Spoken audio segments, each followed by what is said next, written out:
Aunque históricamente el fenómeno de la corrupción y la violación de derechos humanos se han entendido como independientes uno de otro, según la Comisión Interamericana de Derechos Humanos, la corrupción afecta a los derechos humanos en distintos ámbitos: civil, político, económico, social, cultural y ambiental, además de ser un fenómeno que debilita la gobernabilidad y la democracia. Se trata de una problemática que cala en lo más profundo del tejido social, amplía las brechas entre sectores y a veces hasta puede cobrar vidas. Muchos recursos importantes para garantizar la implementación de políticas públicas o proyectos en materia de salud, educación, infraestructura o seguridad se pierden en prácticas corruptas, de las que son parte entidades públicas e instituciones privadas, atentando así contra la calidad de vida y la atención de necesidades de la ciudadanía.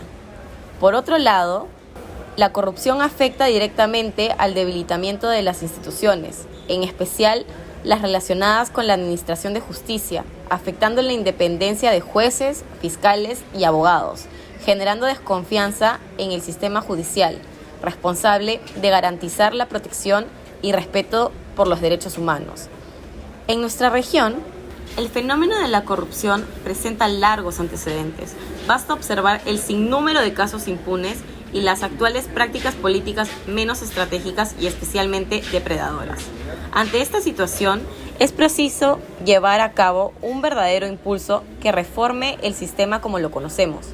Para ello, se requiere necesariamente de la integridad y voluntad de quienes están en el vértice de la función pública. Tal vez sea un sueño, pero creer que eso es posible es un imperativo de lucha contra la corrupción.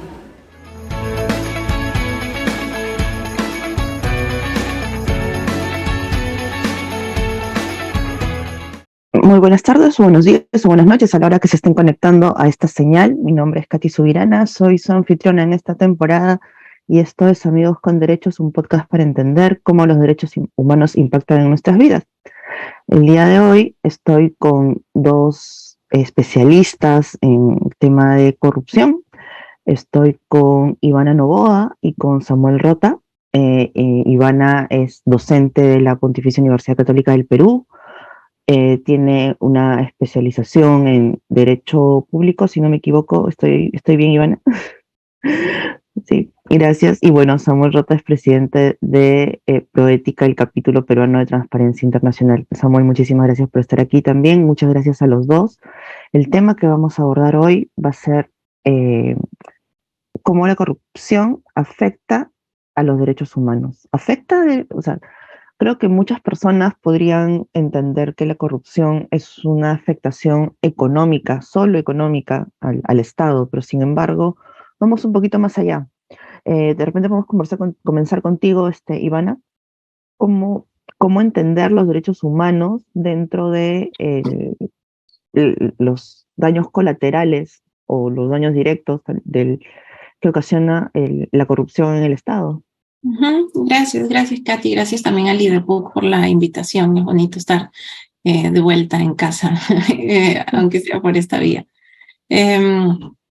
Bueno, yo creo que no son tanto daños colaterales, la verdad. Creo que es parte, de hecho, de la definición de corrupción misma, el que generen un impacto en los derechos fundamentales, ¿no? En que esta mala utilización del poder, ya sea público o privado, pero hablaremos, entiendo, del público, ¿no?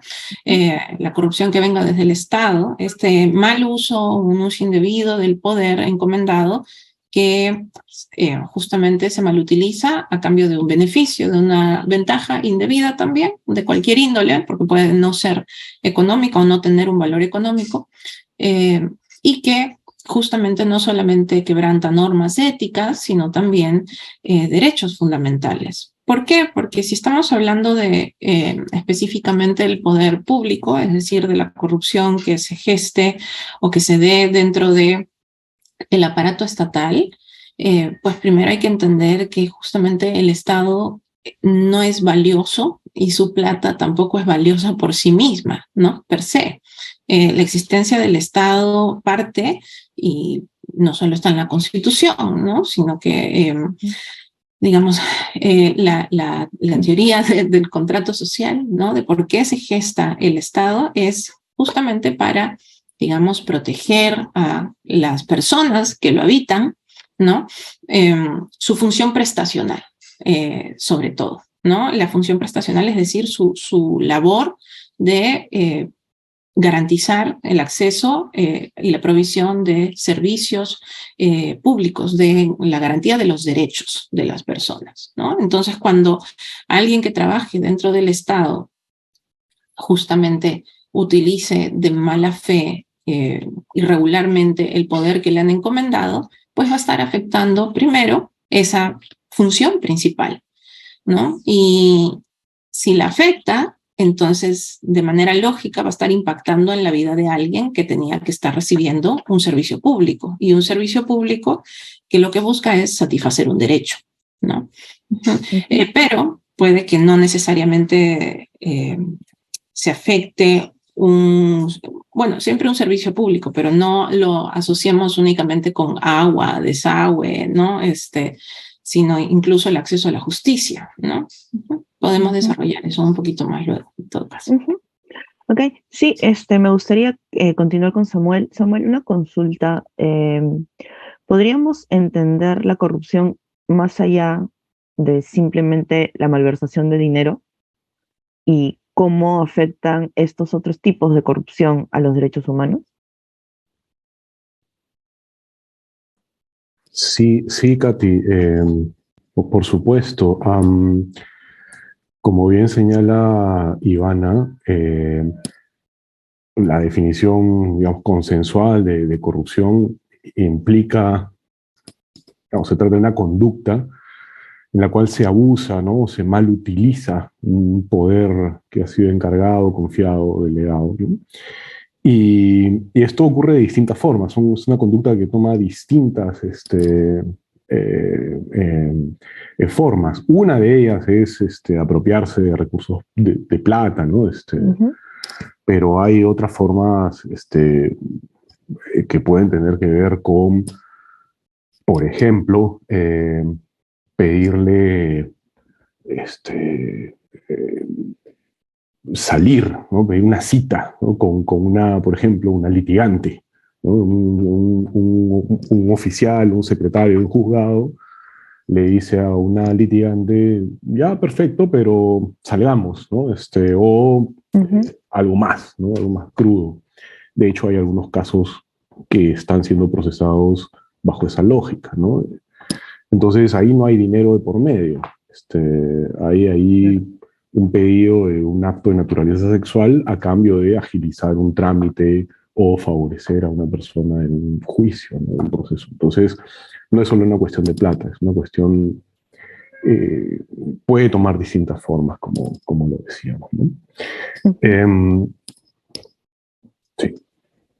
Sí, y estas distintas formas, la afectación a los derechos humanos, como mencionaba Ivana, no necesariamente tiene que ver con el negar o limitar el acceso a servicios públicos, ¿no?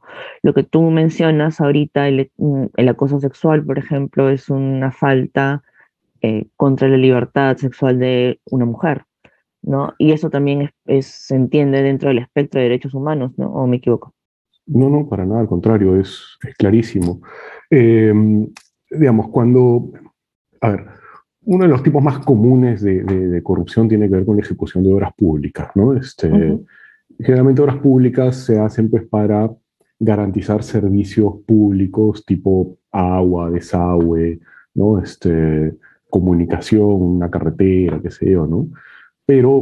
Y ahí hay claramente afectaciones al derecho al acceso al agua, ¿no? A la educación, ¿no? Cuando se paraliza un colegio, ¿no? Cuando el colegio se hace mal, ¿no? Pero no es solamente la única forma de corrupción que existe, ¿no? En obras de este tipo, ¿no? Entonces, distintos derechos humanos pueden verse afectados negativamente por distintos tipos de casos de corrupción en distintos sectores, en distintos ámbitos de la gestión pública, ¿no? Entonces, piensa, por ejemplo, en la seguridad ciudadana, ¿no? La corrupción en la policía, ¿no?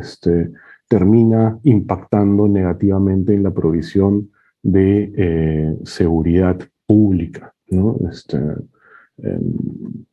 Al final, ¿no? Entonces, sí, como estamos diciendo, hay distintos tipos de afectaciones a derechos por la realización de actos de corrupción a lo largo de toda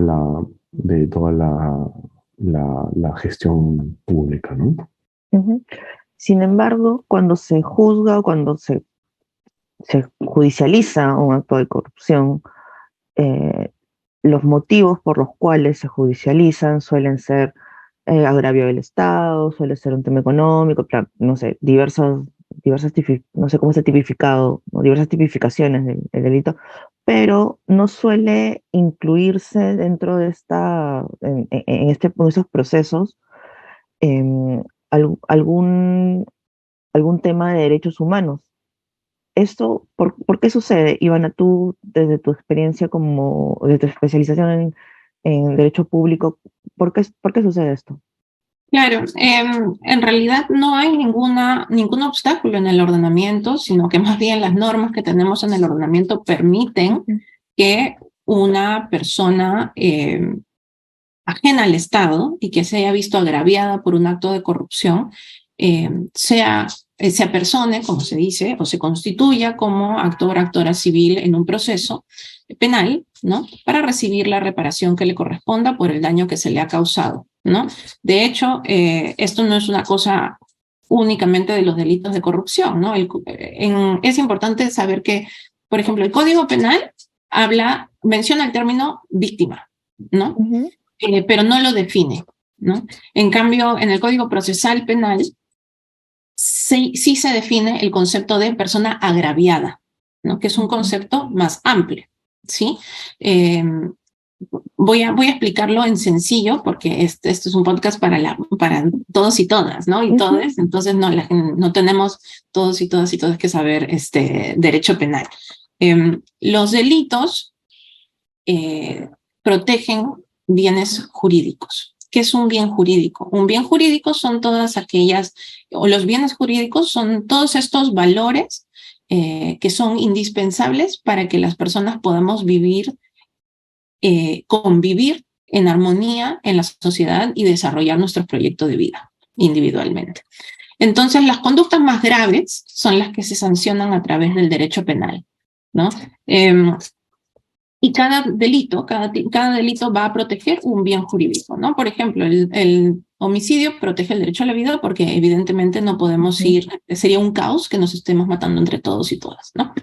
Los delitos de corrupción protegen lo que se entiende como el correcto funcionamiento de la administración pública. Y cada delito, a veces los delitos, mejor dicho, su bien jurídico va a coincidir con un derecho. Por ejemplo, en el homicidio, el bien jurídico vida va a coincidir con el derecho a la vida, porque se ha matado a alguien, entonces se ha afectado el valor, ¿no? El valor vida, el bien jurídico vida, pero a la vez la vida específica, el derecho específico de una persona ha sido vulnerado. Esta coincidencia entre bien jurídico y derecho fundamental no ocurre siempre en el derecho penal. Eso no quiere decir que no se vulneren derechos con un delito. En el caso justamente de los delitos de corrupción es un ejemplo. El bien jurídico ahí, es decir, el valor que se protege detrás de esos delitos, perdón por la huida, es el correcto funcionamiento de la administración pública. Que cuando se lesiona, como decía, esta función prestacional, cuando se lesiona va a impactar en la vida de personas que van a ser las agraviadas del delito, ¿no? Entonces, el Estado suele ser quien recibe la reparación civil en un delito de corrupción concreto, en un proceso penal concreto, porque el Estado es el titular, como se le conoce en el derecho penal, en el derecho, el titular del bien jurídico. Pero, y eso está bien, no está mal, ¿no? Porque se está afectando su funcionamiento. Pero, nuevamente, tenemos que ver la normativa que tenemos, ¿no? Y también encontrarle un sentido lógico a las cosas, ¿no? El Código Procesal Penal, como decía, define el término agraviado o agraviada y lo define como toda aquella persona que se ha visto afectada, dañada de alguna forma directamente por un delito, ¿no? Entonces, si esto es así, y justamente vamos más atrás, ¿no? En la teoría del Estado y etcétera, si el Estado, o sea, si lo que se lesiona su correcto funcionamiento y se entiende que este correcto funcionamiento va a afectar la manera en la que el Estado provee y garantiza derechos a las personas, que para eso existe, entonces en un delito específico de corrupción vamos a tener que mirar un poco más allá y buscar si es que acaso hubo una persona afectada que no es parte del Estado, pero que se le afectó su vida a través del acto de corrupción. Sea, por ejemplo, en el caso que mencionaba Samuel, ¿no? Si estuviésemos hablando de un colegio que a través de un acto de colusión, ¿no? Se colude una empresa con el Estado o con representantes del Estado para ganar la buena pro en una licitación, para renovar colegios y los renueva mal, y luego, por ejemplo, las estructuras del colegio comienzan a fallar y esos niños, niñas ya no pueden ir a clases porque van a tener que salir del salón, ¿no? Para que no se les caiga encima el colegio. Se está afectando su derecho a la educación. Son personas concretas a las que se les está afectando un derecho a través de un delito de corrupción. Y que por lo tanto merecerían acercarse al proceso penal a recibir su reparación, porque el Código Procesal Penal lo establece así y porque además la Convención de Naciones Unidas también establece la obligación de que los estados que son parte de la convención garanticen que toda persona afectada reciba una reparación por el daño que la corrupción le ha causado, ¿no? ¿Y cuál es la posibilidad, Samuel, a ver, dos posibilidades, ¿no? ¿Cuál es la posibilidad de que una persona denuncie, o mejor dicho, se acerque al Estado, como mencionaba Ivana, para buscar recibir una reparación? ¿Cuál es la posibilidad de que una persona lo haga y cuál es la posibilidad de que una persona realmente llegue a recibir esa reparación? ¿Existe? A ver, primero, sobre la posibilidad real de que lo hagan, es muy baja. Nosotros hace ya 20 años hacemos una encuesta nacional sobre experiencias, actitudes de corrupción, y una de las preguntas que hacemos es si es que la persona en los últimos 12 meses se ha visto pues enfrentada a una situación de corrupción, y si es que fue así, si denunció el hecho o no, ¿no? Y lo que recogemos sostenidamente son tasas de denuncia bajísimas. La última vez que hicimos esta pregunta fue el 2019. Solamente 7% de las personas que reconocieron haberse visto directamente involucradas en un acto de corrupción o conocer directamente un acto de corrupción, solo 7% hizo la denuncia, ¿ya? 7 de cada 100. Ahora, ¿por qué no denunciaron? ¿No? ¿Por qué ese 93% no denunció? Por miedo a represalias, ¿ya? Por temor a represalias. Y, en segundo lugar, porque tienen la certeza, la seguridad, están convencidos, convencidas de que no va a pasar nada, ¿ya? De que para qué, si no va a pasar nada, ¿no? Entonces, si no va a pasar nada y encima me van a empapelar o van a haber represalias, yo no me meto, ¿no? Entonces, en términos reales, hay ahí un problema serio de confianza en los mecanismos que existen para poder llevar adelante, involucrarse en un proceso de investigación, sea administrativo, sea fiscal, ¿no? Y eso es un obstáculo, eso es una barrera muy seria, ¿no?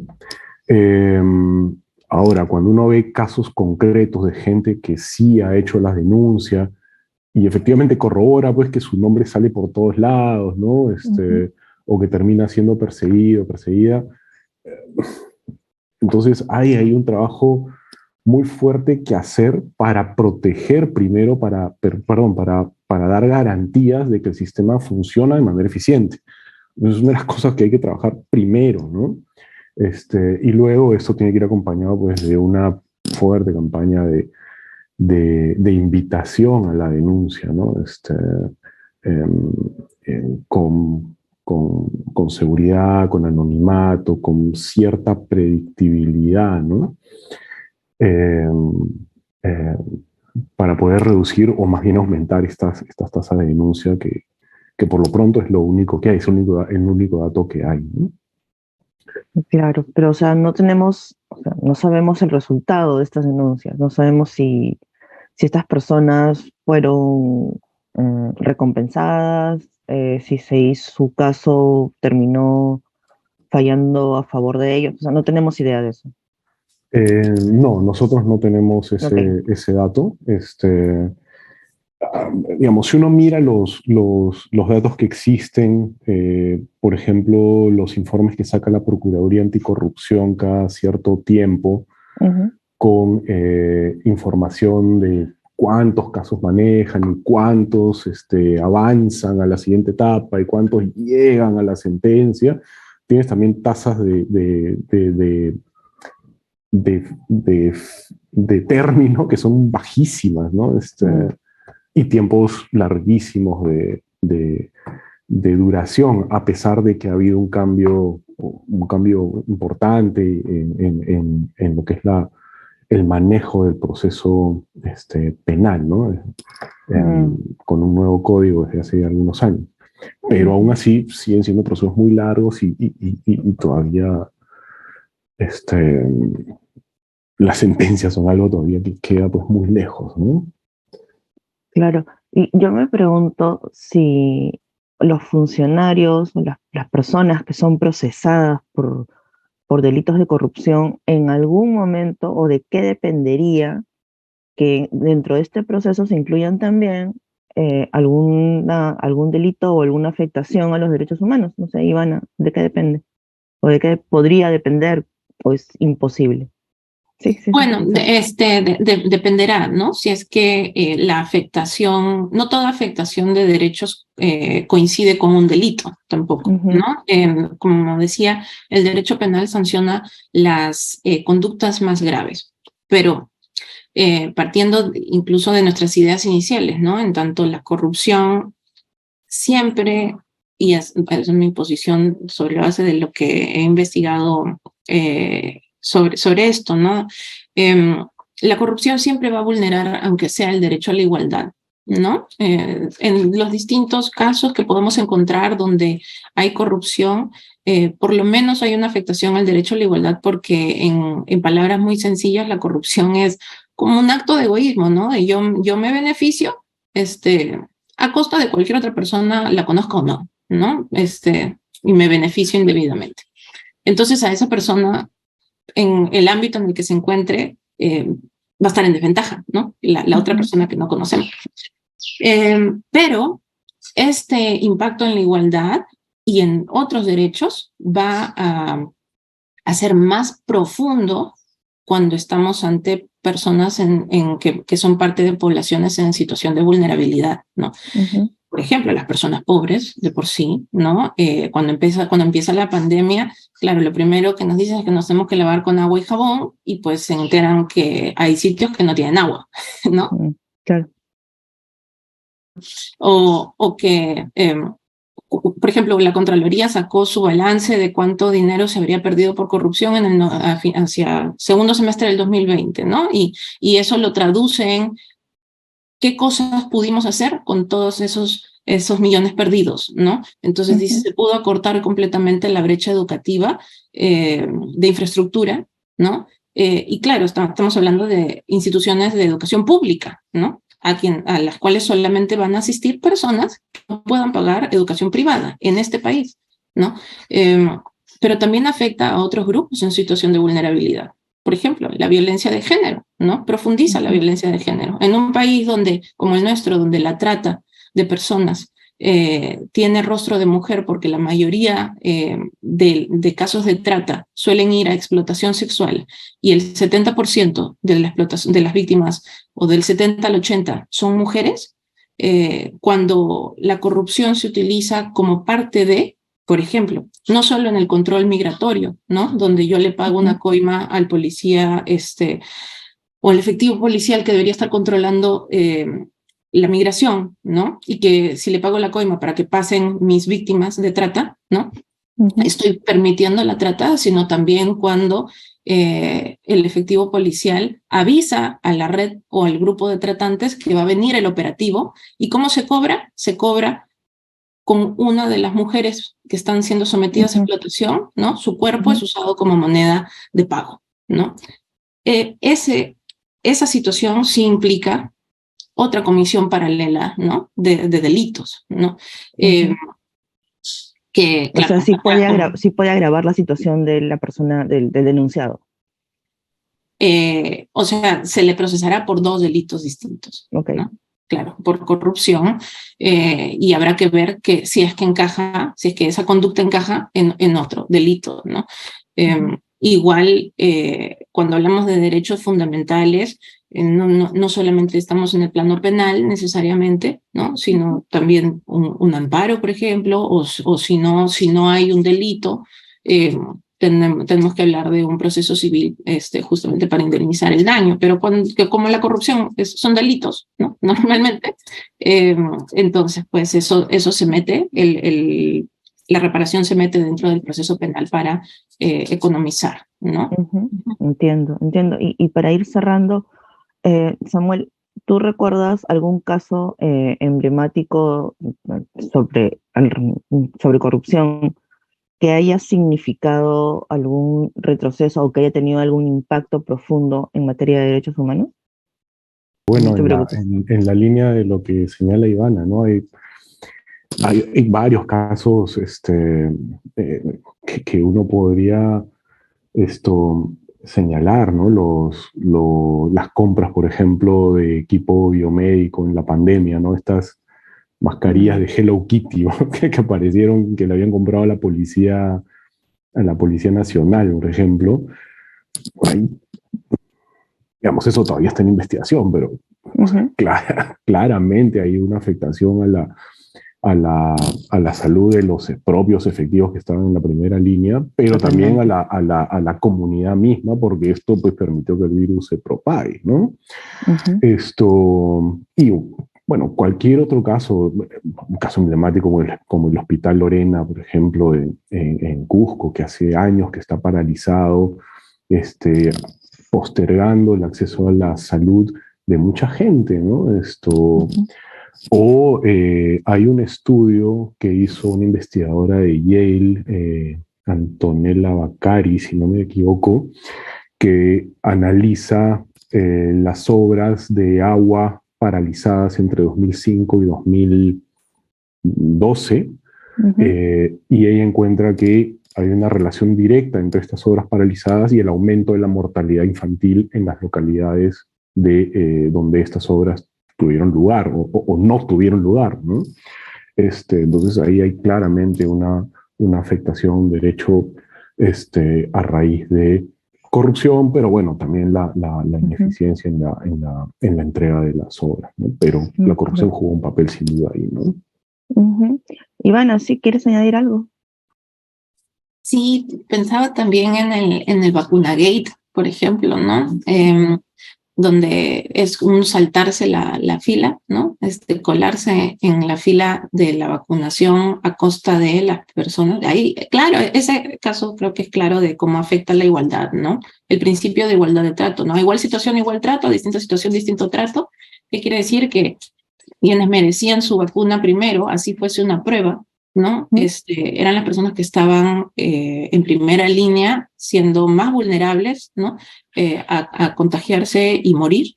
Y luego había todo un orden de prelación de acuerdo a la vulnerabilidad, ¿no? Y a la necesidad real de que una persona adquiriese primero que otra la vacuna, ¿no? Entonces, así pues en pruebas, porque bueno, agua no se iban a inocular, ¿no? Porque si no, no tendría sentido. Este, eh, el colarse en la fila y el traer a familiares para que se vacunen de manera subrepticia, ¿no? O poco transparente, es un caso que me parece bien también de vulneración de derechos y también de justamente esta sensación que deja la corrupción del desprecio hacia el otro, ¿no? Así no lo conozca, ¿no? Sí. Y tal vez para el caso de defensores ambientales, ¿no? Generalmente población indígena, líderes indígenas de nuestra Amazonía que viven pues en constante amenaza por la actividad de depredadores del bosque, ¿no? Y que son depredadores del bosque que actúan en buena medida porque corrompen funcionarios de las direcciones regionales de agricultura, por ejemplo, para poder tener concesiones y falsear documentos que les permiten operar y talar ilegalmente, ¿no? Entonces, en muchos casos esto ha terminado en amenazas, en violaciones a la integridad de las personas y en el asesinato de varios líderes. Entonces ahí tienes un paquete completo, ¿no? de, de violación de derechos humanos por corrupción, ¿no? Y es interesante que hayan mencionado estos casos, sobre todo los dos últimos, porque así nos queda mucho más claro que no solamente tiene que ver con un mal uso del dinero y que el efecto no es solamente económico, ¿no? Entonces se juegan muchísimas cosas más, sobre todo la vida de las personas y sobre todo la vida de las personas más vulnerables, ¿no? Eso espero que haya, al menos para mí, ha sido como que el resumen de lo que hemos conversado hoy día. Les agradezco mucho, Ivana, Samuel, por estar conmigo esta tarde. Lo estamos grabando en una tarde, por eso digo esta tarde. A ustedes que nos están siguiendo a través de nuestras redes sociales, muchísimas gracias por estar ahí, muchísimas gracias por acompañarnos en cada programa y bueno, como les digo, mi nombre es Katy Subirana, soy periodista y nos encontramos en la próxima edición de Amigos con Derechos, un podcast para entender cómo los derechos humanos impactan en nuestras vidas. Muchísimas gracias a Leia Puc por la producción, hasta pronto.